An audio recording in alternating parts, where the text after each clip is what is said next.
ইন্নানিল্লাহ। একই শুনলাম, বিমানবন্দরের ঘটনায় হাত রয়েছে সেনাপ্রধান ওয়াকারুজ্জামানের। আজকের ভিডিওতে আমরা সে সম্পর্কেই বিস্তারিত তথ্য আপনাদেরকে জানানোর চেষ্টা করব। অনুগ্রহ করে পরিপূর্ণ ভিডিওটি দেখেই আপনার মূল্যবান মতামতটি জানাবেন। চ্যানেলে নতুন হলে সাবস্ক্রাইব করবেন। জাকব মিল্টন ভাই একটি পোস্ট করেছেন।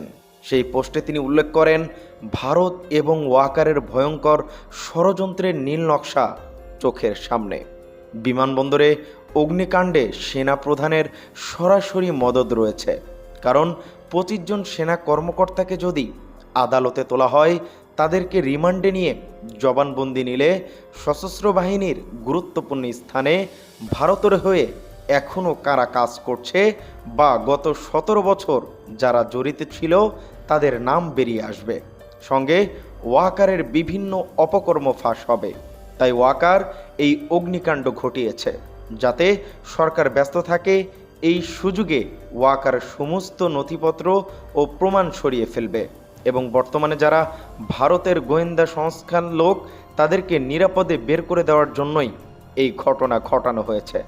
আপনারা কি মনে করছেন এই বিমানবন্দরের এই অগ্নিকাণ্ডে সেনাপ্রধান ওয়াকারুজ্জামানের কি হাত রয়েছে? অবশ্যই কমেন্ট করে জানাবেন। ধন্যবাদ সবাইকে।